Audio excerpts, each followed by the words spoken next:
On my way back from the qualifiers, didn't do as well as we did yesterday. I knew that there was a chance of rain, but man, it poured here all morning. And I don't believe the track crew knew it was supposed to pour either, because they didn't seal the track and it was muddy when we got here. Now, nobody's really complaining about the rain right now with the smoke everywhere, so that will fall on deaf ears for sure. But when it comes to the track surface itself, both those fillies wear flip-flops up front and egg bars behind. Now, two things, I think just minor tinkering with insider trading. When she made the break coming out of the gate, I thought we'd taken the hood off her. She was a little too aggressive, and then made that break, and I chalked that up to her just being a little immature, a little green, and obviously the track surface with her shoes.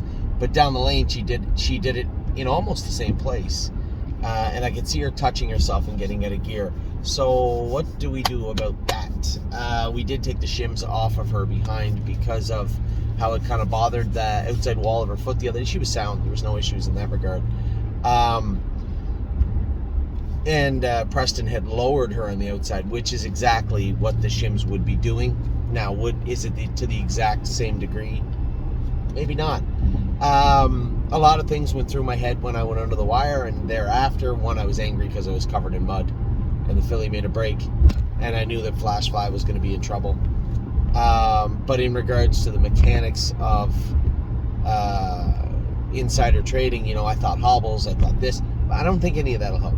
And it's not that she needs help. She still trotted a half in a minute and was on the run the last 100 yards. She was trotting a half in 58 and a piece in the mud when she run. So it's not the mechanics of it as much, just a minor tinker with her. I think rather than change a bunch of stuff and look to, maybe put the shims back on, I don't want to do that. I'm going to get away from that stuff, but I am going to put a set of side weights on her behind, which again is a bit of a rarity for trotters, and even more so for young trotters. But I believe that will give her just that added help getting out of the way. Maybe add some boreum behind, but again, I'm hesitant to do that. When you start adding grab to trotters, young trotters especially behind, it can really jam them up and hurt them. And just because it's helpful here at Mohawk, may not be helpful in the meadows. So a lot to think about, but not a lot of directional changes with insider trading. I think we'll put a set of earplugs in her for her next qualifier,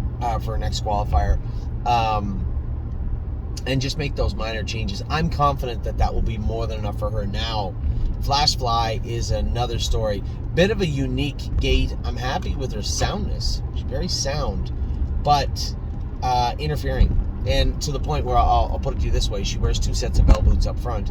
She ripped both the bell boots off the left front foot in the mile. Now, because it's greasy and muddy out, it's easy to do that, but you do have to make contact. It didn't fall off. So she's foraging, grabbing at herself, interfering, and it's going to take a little tinkering. I had initially sent Preston, our blacksmith, quite a long note what I wanted to change on the fillies, and then I called an audible. I said, belay that order on Flash Fly. I need to think this over a little bit more. The egg bars, although the way she travels in an even mile is great, it's not going to help her coming a half in 58 or 57, and she's strong enough. So how do we get her, and this will be some significant change in her footwear, how do we get her from where she is to where we need her to be? And that is not an easy fix. This is a filly, by the way, that is getting bigger and stronger, very potentially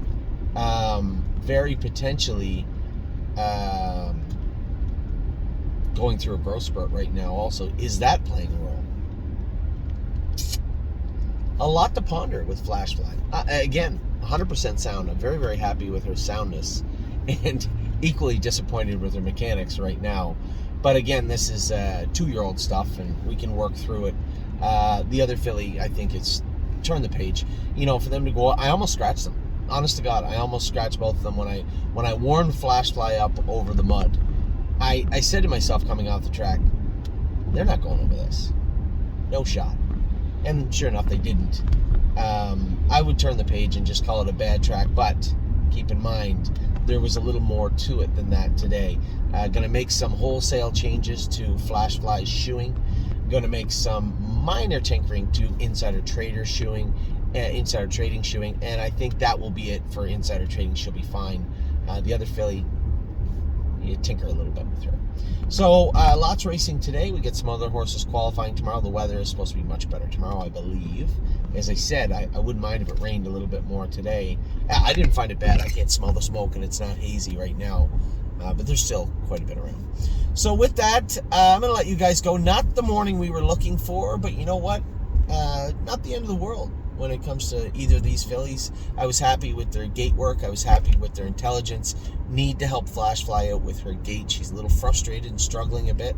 And Insider Trading, just minor tinkers with her, and she'll be just fine. So with that, onward and upward. We got 4 or 5 racing today, something like that. And we have 2 qualifying tomorrow. If I'm feeling sharp tomorrow, I'm going to get in the car and drive Ollie over to baseball. He's got a game today, which he can't really make because I would have to drive him there. Bigger problem would be leaving him there with somebody, and that's not, Amy would not go for that. So I'll bring him over tomorrow right after qualifying, ready for landing in Lonely Lakewood.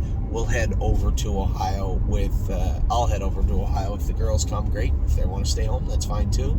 Head over to Ohio. Ollie has 2 games tomorrow, 10:30 in the morning and 3:30 in the afternoon. I think we can catch the 3:30 game pretty easy. And then I do have a drive tomorrow night, and it's early enough that, you know what? Ollie and I can probably go to dinner in between, race our girl, who I like, by the way, I'll forbid you, and then head back to Ontario. And that's a very plausible plan for tomorrow. So with that, I'll let you guys go. I'll give you another update later on in the day when we're done racing, unless we race bad, in which case you won't hear from me.